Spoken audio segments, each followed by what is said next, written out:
Excuse the mess. Sorry, I'm trying some. Well, actually, I'm trying three. That's bad, isn't it? Do one thing at a time and get that done. That's what we should do generally. But one of these three that I'm working on looks like I will be able to do specifically because of the new macOS Ventura. That's out now for Macs. It's free. You could download it this minute. And writers, there are things in it that I think are particularly useful for us. So naturally, that's what I want you and I to talk about right now. The benefits of macOS Ventura for writers. There are clear benefits, but there's also, well, warning is too strong a word. There is concern, okay? Just a little concern. Actually, tell you what, let me just deal with the concern thing straight away. Yeah, you can download macOS Ventura right now, but don't. Give it a week. I mean, all right. Yeah, I know. I've done it, but save yourself. That's too much drama here. Save yourself any of the little problems that always come up when there's a big update like this. I mean, always, inevitably, despite months of testing, when macOS or any big operating system, any operating system at all, goes out into the wide, wide world, it gets used by millions of people, and inevitably, those millions find problems. Inevitably. Also this as well. Also pretty much inevitable. Not all apps that you use and rely on will immediately work with the new macOS. There can be things that a developer has to do to make them work at all. I mean, there will definitely be things they want to do. There'll be new features, new capabilities that they want to add, but there might be things they have to do before you can run it at all. So whatever apps you rely on, Google their name and the words macOS Ventura to be sure that they work. Also, look, all of this so far, this is always true with macOS, with iOS on iPhones, with Windows on PCs. Windows on PCs, I mean, if they ever work. Anyway, always in everything. Same thing happens. Tested, then goes out, problems spotted and problems fixed. But macOS Ventura does seem a little worse than usual. There's this one bug that has lasted throughout the whole summer beta testing process, a thing to do with apps asking you for permission to work when you've already said yes, and when the Mac itself is saying, yeah, you said yes, but I'm still going to make a yeah. That was fixed last Thursday, and it was broken again last Friday. As I record this, it's Monday, October the 24th, 2022, and today is the day that Ventura is officially released. Thursday fixed, Friday broken. Hopefully they've re-fixed it. Okay. It's just, they'll fix it at some point and you get round it, but it's just, it all feels a bit less smooth than usual. It's kind of worrying. Anyway, hello. Wait a week before you download, okay? Give it a week. I'm William Gallagher, and this is 58 Keys, which is ever, as always and forever, is for writers like you and me who use and who write on Macs and iPhones and iPads. Do subscribe and click the bell thing, if nothing else, to find out what all this mess is about. Although, fair warning, if this thing doesn't work out, I will never tell you. But now, macOS Ventura and what's good in it for us. Oh, sorry, nearly forgot. If you don't have one of these Macs, well, you can't run macOS Ventura, and I have just wasted a couple of minutes of your time. Sorry about that. You're looking well today. Listen, obviously, yeah, if you can't use it, this is no use to you. Go do something better. But actually, I suggest you carry on watching at least for a little bit. I mean, you're in that now. You're in it here with me. Let's finish this together. But you'll also see whether some of these reasons are worth buying a new Mac. Although, broadly speaking, let's just spoil everything. If your current Mac is working fine, well then no, stick with that. But, this is coming to you. First up, let's do this. The most useful, I think, new thing for writers in macOS Ventura. There are two very visual things that you will love and which probably, might be, definitely could be very useful. But this definitely is useful. Apple Mail, if you use Apple Mail. Well, if you don't use Apple Mail. Yeah, look at it for this. Click send on an email. Realize you forgot to add the attachment. And now you can undo send. Slap your forehead later. Undo send. right now. Mail has to show this bar, this sidebar with the inbox is in, otherwise you can't see the undo send button that appears, and you only get a few seconds to see it, just a very few seconds in which to see it and click on it. But yeah, you will. You realize as soon as you send it. You undo, yeah. This bar, incidentally, it's on by default, so you probably got it on, but if you have ever switched, well, if you ever switched it off, then you know how to switch it on and off, don't you? But maybe it was a long time ago. I don't know. And to switch it back on if you need to, go to the View menu in Mail and then choose Show Sidebar. Here's a thing which I think you can guess, actually, but still. Undo Send does not actually undo a sent email. What happens is that after you click on Send, your Mac goes, yeah, right. Yo, I'm on it, definitely. Yeah. And really, it's folding its arms for a few seconds because it knows what you're like. If you don't do anything, then after these very few seconds, Mail goes, oh, they meant it. Sends the mail, you're done. This is really good. The unsend mail thing is a very, very good feature. I used it this morning, love it. Unfortunately, this next one's quite bad and you need to know about it, I think.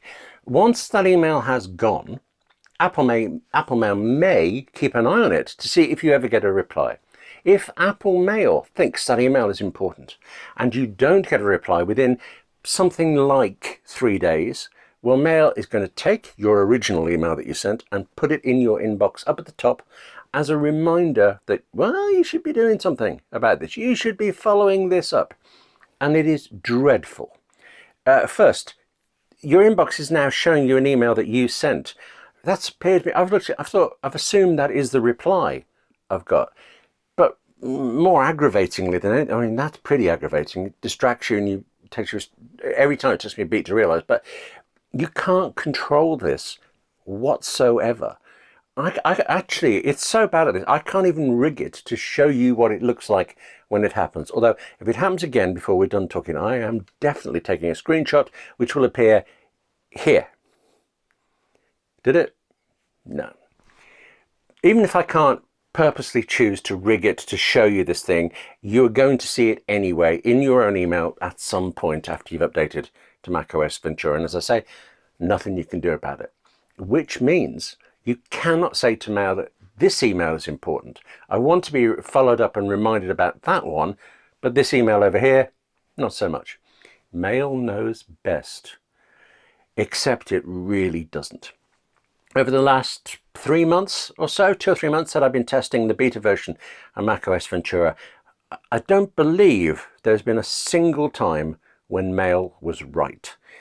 There are a couple where actually it would have been nice to get a reply, so it reminded me about those and I would have liked the other person to reply, but it's not something that I can chase 3 days later. You know, publisher, have you read the manuscript yet?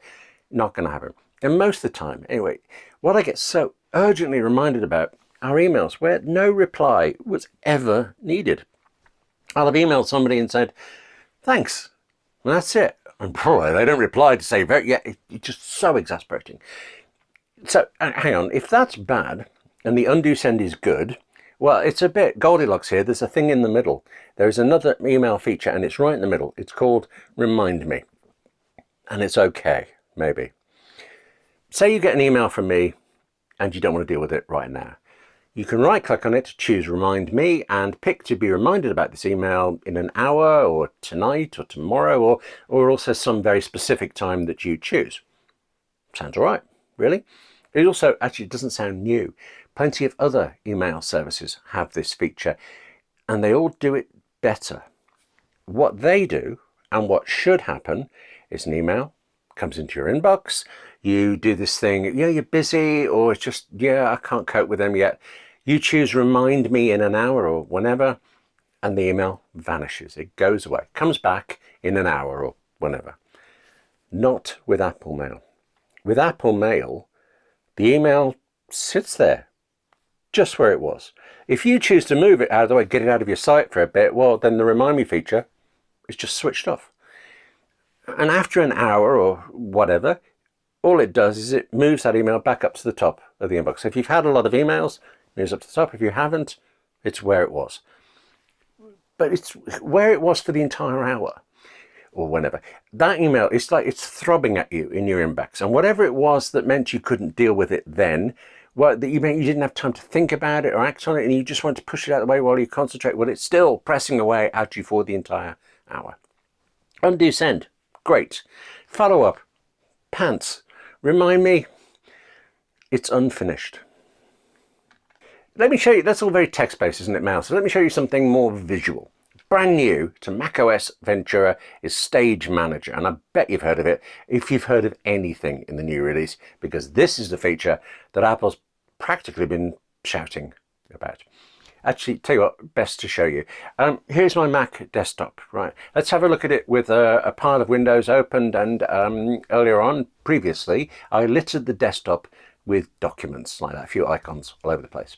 If I now go to Control Center, click on Stage Manager, wallop. This app in the center, that's the one that I'm working on right now. And all of these in the column to the side are other ones that I have been using very recently. And I can click on any one of those to do this. And I can click back, click to the others. Always in Stage Manager, I have an app in the foreground. Always I have this column of up to 6, basically 6 other apps. And always the desktop is apparently empty. That column of 6 apps, well, it kind of pokes out a bit in a way, because each app also shows each document you have open in that app, and you can click, click, click through those to whichever you need. And you can also drag one of those apps from the column back out to be in the foreground with the other app. And so now there are 2 apps together. There is a group of 2 apps. And when you click back and forth, those 2 apps come forward or go back together. 2 apps and their documents as you choose. It's all about helping you concentrate, which I think as writers we might need more than the average person. I'm not judging, and I'm definitely talking about me here. We might need some help with this kind of thing, and this does help. It does so by removing distractions, such as all of the overlapping apps and windows that we tend to build up during a day, such as all of the desktop mess you can find yourself having. Stage Manager works. It works well. You may love it. I really liked it for about an hour when the test version first came out, but that was partly because at that stage there were some irritations. It was a bit clunky coming out again of Stage Manager and stuff. I mean, whatever it was enough to stop me using it. Plus, you know, there's the simple fact that that's a very wide monitor. I mean, it's half an hour's walk over to that column of apps, really. So I didn't tend to do it. All the clunky stuff, that's been fixed, all gone, all sorted out. I should go back to using it now, and I'm going to try. I think particularly when I put macOS Ventura on my 14-inch MacBook Pro on the much smaller screen. Let me do this faster. Let's race through 4 quick improvements for us. So not new features, but betterized feature. I don't know. First, if you use Spotlight, pressing Command Space to get this search bar on the screen, then an already superb Mac feature has been improved. It now searches for more things, it displays them, but it's kind of able to show you more results in like a smaller window, a neater one. It's more productive, it's got more features, and it looks nicer. I still prefer Alfred. There's a 58 Keys episode linked below that's all about that. Tremendous alternative to Spotlight, but Spotlight is excellent, and now even better. As I think is Safari. Last year Apple added tab groups, so with a click or 2 I could have open in Safari every site that I use for one job, but then with another click or 2 I can instead have all of the sites I use for social media. Bring up all the sites you use for the job you're doing now, push away all the ones you don't want. Love that. Rely on it daily. And now what's new is that you can share those tab groups. So if I'm just looking at you there, what sort of thing would you do? I have a feeling you could well have set up a whole series of Safari tabs with sites about 18th century chocolate making in Australia. Well, you can share the whole set of tabs with your editor, with your co-writer. And third thing, and also similar in building on something else, last year Apple also added smart folders to Apple Notes. So you could have Apple Notes create a new folder that automatically contained any notes you make that you actually wrote and stored anywhere else in Apple Notes, make it appear in this one smart folder. Easier to say than to let me show you. I could have a folder that contains all of my Apple Notes to do with 58 keys. Done. You write a tag in a note, hashtag 58 keys, and well, wallop. Wherever you've written that note, it is now also in this smart folder. But now what's new with macOS Ventura is, well, you can do a bit more. Say I want a smart folder that, yeah, contains every note that I have tagged as being to do with 58 keys, but also I want it to do with hashtag chocolate, but not hashtag milk chocolate. You can now say all of this and they go in the folder. Plus, I can say, yeah, all right, I want to see notes with 58 keys with chocolate, without milk chocolate, and which were created in the last week, please. Done. Fourth, shouldn't be quick one, this one, focus modes. It shouldn't be quick because there's a lot to say. You and I, we need to talk about focus modes. It is a big topic which can make a huge difference, and we will come to it. Last year, Apple added this ability to say, I'm working, don't bother me. Click a button, and all calls, all messages, all bleeping notifications, they were killed until you said, oh, okay, I'm done, bring it on. Fine, that's, just hang up the phone, turn on Do Not Disturb. More usefully, you could say all of that, kill all the bleeps, unless it's a message from my partner, my editor, or whoever. I used that extensively for a month or so last year, and then backed away, because it's a little bit fiddly, it was a little bit limited, it was kind of very heavy-handed. If that's what you did too, if you tried it and came, well, let's go back to it again. Apple added finer controls this year, and it's made a difference. It's made it all very much more effective, I think. Also, peaceful, I think that's the word I'm looking for. Yeah, actually peaceful. If I'm doing work right now for, say, the Writers Guild, then I can have it so that only people from the Guild can get through on the phone or emails. And speaking of emails, this is a big new thing, a focus filter. While I've said I'm working on only Guild stuff, well, Apple Mail stopped showing me the email inboxes for anything else. I mean, they're not hidden away. I can go into them if I want to, but they don't bleep with new messages. And they do not show an unread count. Not until I'm ready. Nothing is going to have me thinking, just need to check that. What is that unread thing? One more very, very visual thing, and then two quick new apps for the Mac. There is a lot in macOS Ventura for us, isn't there? This visual thing is best seen in Photos on the Mac. Actually, no, hang on, wait. I have to unlock this album, which is, by the way, another thing you can now do in macOS Ventura. Unlock the album, open this photo, right-click on the pot plant, choose, it works with other things, not just pot plants, choose Copy Subject, and now walk with me over to Mail and paste. Apple calls this Copy Subject. You may know it better as background replacement. Yeah, that's what it's called in lots of image editors like Photoshop and things like that. Either way, what it does is the same. It takes out the background, and this new thing in Apple, macOS Ventura, it does it remarkably well.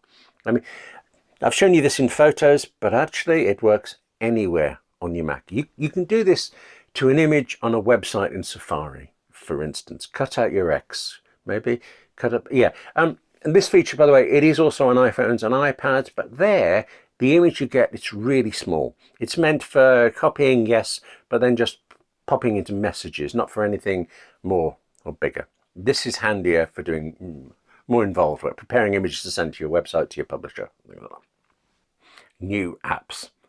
Nearly 4 decades since the original Mac, macOS Ventura has brought a weather app to the Mac. It's brought a clock one too, and you may recognize them both. This is the iPad weather and clock apps, the two apps from the iPad. But, it's still good to have on the Mac. You should now apparently be able to tell Siri on your Mac to start a countdown or a timer. And throughout the beta testing weeks and months, that's entirely defeated me. I don't know why I've not found the right words to get it to do, but I have manually, like clicked buttons like an animal and started timers and countdowns. And I have checked the weather from time to time. It's very nice, really nicely designed, actually. Oh, also, not a new app, but a new design of an app. System preferences. You don't go in there a lot, but if next time you need to, it's now called System Settings. And I think it's a lot clearer about where to go to change different Mac settings. Plenty of people don't like this new design, and actually, I mean, it's not just because things, changes change and stuff, and it used to look one way for 30 years, now it's this. There were actually also really surprising problems with all of this during the beta test, but they seem to be sorted out. The thing is, for me, I don't want to be going into settings very often. I want to get on with the writing. So when I do need to go in there to fiddle with something, I appreciate the attempt to make it simpler and faster, to get in, do whatever I need, and then get back out to writing. Is that it? I think that's it. The thing is, I'm actually confused about this. I had to look up this stuff to show you because I've been using this for a while. The thing with any new macOS, right, is at first you install it and it all looks pretty much the same, but then you use this feature and you use that one and you find this other thing, and within a few weeks that's normal. It's not new, it's normal, and in fact so much the way it should be that you'd better not go back to a Mac with last year's Mac or something, because it's going to seem so old. It'll feel so old, that Mac, that you wonder, how did you ever get anything done with it? But then getting things done, right, getting things written, that is what you and I are here for. That's what we use this gear for. And I've just remembered another thing. Live text. Previously, live text meant you could take any photo, select any text in it, a street sign or whatever, copy that out, paste it somewhere else, done. Fantastically useful, particularly when I needed to quote from documents that somehow were locked. Well, now you can do the same with video. Freeze the video, select the text in it, done. And now I think that is done. Pretty sure. At least it is for this edition of 58 Keys. Thank you very much for watching. Now, take care of yourself, write more, and I'll see you soon.